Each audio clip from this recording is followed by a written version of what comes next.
నా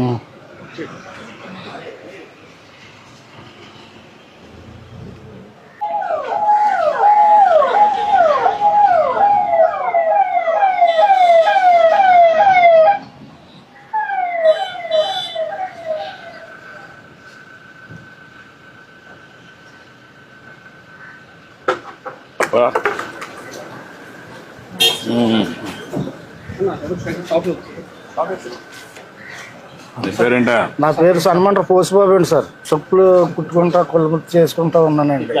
ఏంటి మొత్తం కిరాణా కొట్ట? ఎంత చేస్తున్నావు? కాదు, రోజుకి ఎంత అమ్మగలుగుతున్నావు? 4-5 అమ్ముతున్నావు. ఎక్కడి నుంచి వస్తాయి నీకు సరుకులన్నీ? రాజమండ్రి పోయి నువ్వే తెచ్చుకుంటావా లేకుంటే అక్కడికి వెళ్తావా? వాళ్ళే పెట్టి నువ్వు ఇండెంట్ పెట్టేస్తావా? ఏ బ్రాండ్ కావాలంటే అవి ఇండెంట్ పెడతావు. ఎన్ని బ్రాండ్స్ ఉన్నాయి ఇక్కడ?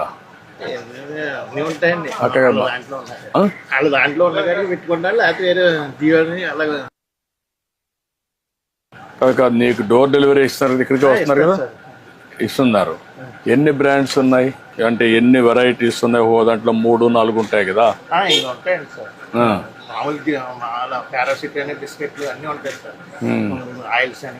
ఇవన్నీ ప్లానోగ్రామ్ కూడా సిస్టమేటిక్ గా పెట్టి నేర్చుకోలేదు నువ్వు? ఇంకా నేర్చుకున్నావు, అది కూడా చేస్తే బెటర్ కదా. స్పేస్ బాగానే ఉంది దీంట్లో. నువ్వు నీట్ గా కానీ చేస్తే ఎవరన్నా వచ్చినా షాపింగ్ చేసుకోవాలంటే ఈజీగా ఉంటుంది కదా. ఇప్పుడు నువ్వే ఇస్తున్నావు, అందరికి ఎత్తిస్తున్నావు. అట్లా కాకుండా సిస్టమేటిక్ గా పెట్టావు అనుకో, వాళ్ళు ఏది కావాలంటే పికప్ చేసుకుంటే నీకు బిల్ ఈజీ కదా. మాట్లాడదా ఏంటైనా పసుబాబు? అయ్యా నువ్వేంటి ఇగోండి సామానాలు కొనుక్కుంటా వచ్చానండి అయ్యారు. ఈ జోలు కుట్టుకుంటాకండి. నేను చెప్పుల షాప్ ఇది వరకు మా సెంటర్లో గుడికి వేసుకుని గుడి కింద కుట్టుకుంటూనండి. ఇప్పుడు ఎక్కడ పని అవుతలేదండి, అంత డెలికేట్ షాప్. ఎప్పుడు మీ దగ్గరికి వస్తుంటాడా? చిన్న చిన్న పనులు కన్నటికి చిన్న చిన్న పనిముట్లు కొనుక్కెళ్తానండి. కొనుక్కెళ్తావు? అన్ని ఇక్కడ కొంటావు, బయట కొంటున్నాం? రాజమండ్రిలో కూడా కొంటానండి. రాజమండ్రి నుంచి చర్మాలు గట్ట అవి తెచ్చుకుంటాను. కొన్ని ఏమో నేనే నానబెట్టుకుని తయారు చేసుకుంటానండి. అవి ముందు సున్నంలో పెట్టండి, తర్వాత చెక్కలో నానబెట్టండి. తుమ్మ చెక్క, కరక్కాయ చర్మం అప్పుడు అందులో నానబెట్టి. ఎన్ని సంవత్సరాలు చేస్తున్నా ఇది? నేను 95లో కానీ చేస్తున్నాను సార్. 1990లో నుంచి. ఇదేనా ఇంకేమైనా చేస్తావా? ఇదేనండి. ఇదేనండి ఏదన్నా చిన్న చిన్న పనిముట్లు తయారు చేసుకుంటాం, కుట్టుకుంటామండి. సరుకులు తెచ్చుకుని బయట నుంచి అమ్ముకుంటానండి సార్. ఇప్పుడు ఇదంతా డెలికేట్ ఇవి వచ్చేసినాయి కదండి. ప్లాస్టిక్ నిషేధించారు కదండి. ఇప్పుడు ఎక్కువగా జనం దేని మీద పడుతున్నారంటే తడికిలు బుట్టల మీద పడుతున్నారండి. ఆ బుట్టలు తెచ్చుకుని రాజమండ్రిలో ఒకళ్ళు తయారు చేసి ఇస్తారండి మేదర్లో. అవి కూడా అమ్ముతావా? అవి కూడా అమ్ముతానండి సార్. బుట్టలు, ఫ్లవర్స్ లో పెట్టుకుండే ఇవన్నీ కూడా అమ్ముతాను సార్. అక్కడ నుంచి తెచ్చుకుని ఒక 20-30 లాభం చూసుకుని అమ్మేసుకుంటాను.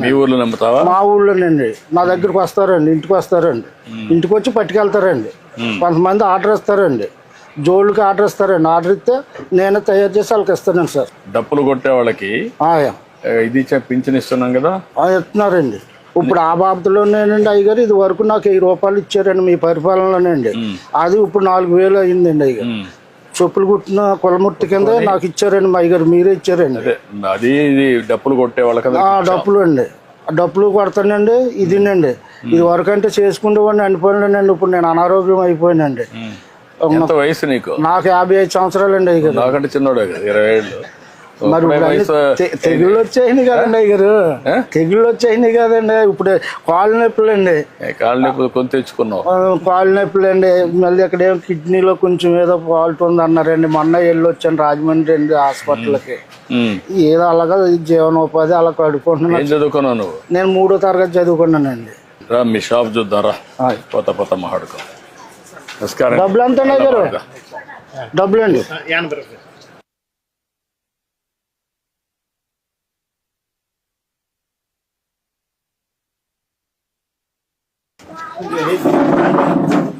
ఇప్పుడు ఏమి బెదిరింపులు ఏమి లేవు కదా? వ్యాపారం బాగా జరుగుతుంది కదా?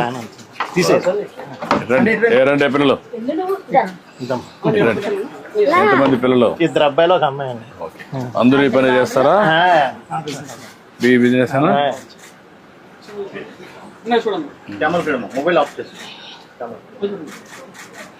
ఓకే అమ్మా, మళ్ళీ ఒకసారి మాట్లాడతాం. మంచిదమ్మా తల్లి, థ్యాంక్ యూ అమ్మా. ఓకే అమ్మా, పర్లేమ్మా, పర్లేదు ఇప్పుడే వచ్చు. లేట్ అయింది, 2 గంటలు లేట్ అయింది. Thank you. Hello, thank you అమ్మా.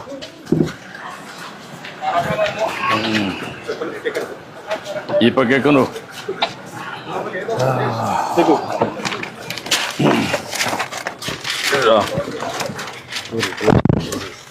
ఏంటి బస్సు, ఏం చెప్పు.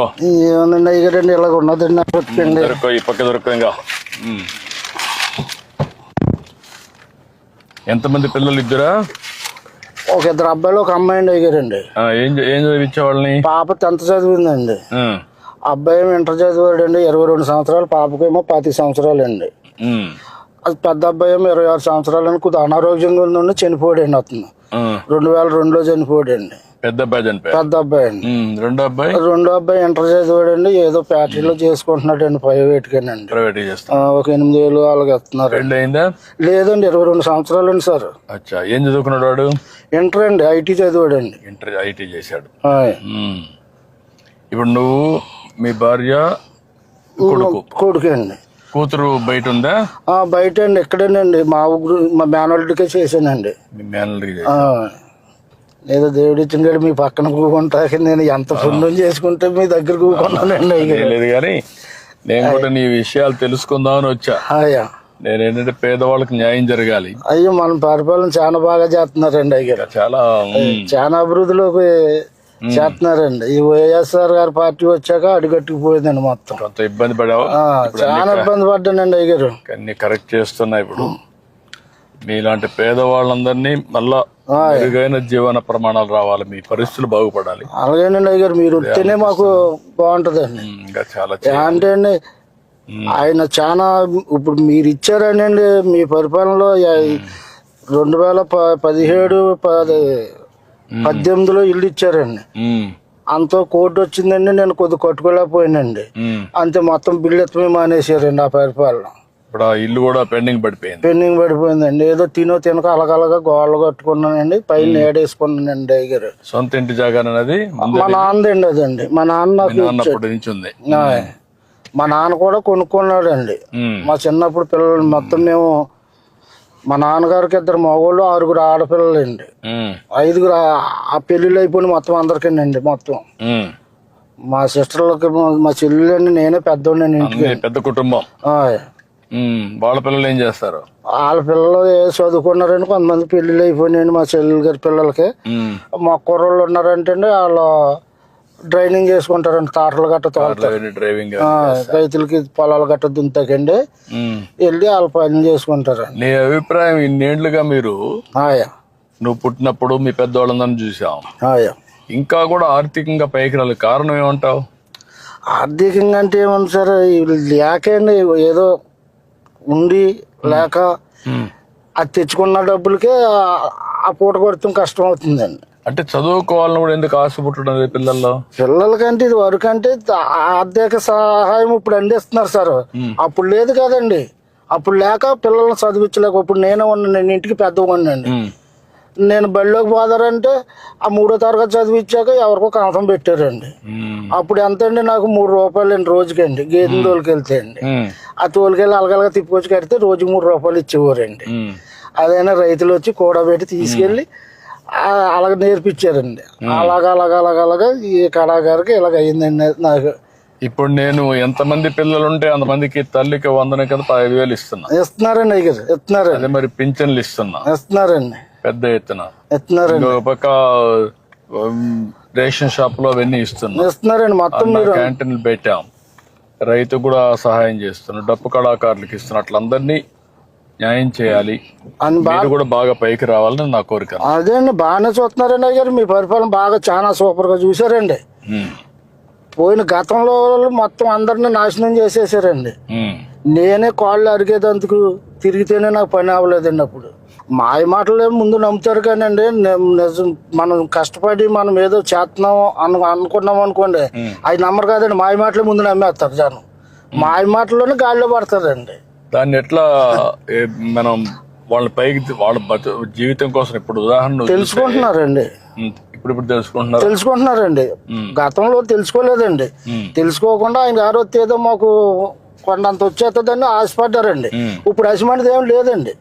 అదేంటంటే ఇప్పుడు మీరు వస్తేనే మళ్ళీ బాగుపడుతుంది, మళ్ళీ ట్రిప్ మీరు వస్తేనే ఇవన్నీ పనులన్నీ సాగుతాయి. మొన్న 5 సంవత్సరాల వల్ల బాగా నష్టపోయాం కదా. చాలా నష్టపోయామండి. ఒక పనిముట్టు ఏది చేశారండి, ఏది చేయలేదు. ఒక రోడ్డు వేసారా లేదండి, ఒక కాలనీలు కట్టారా లేదండి.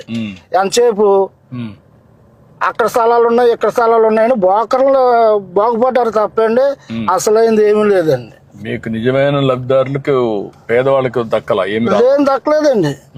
పేదవాళ్ళకి అసలు ఏమీ దక్కలేదండి.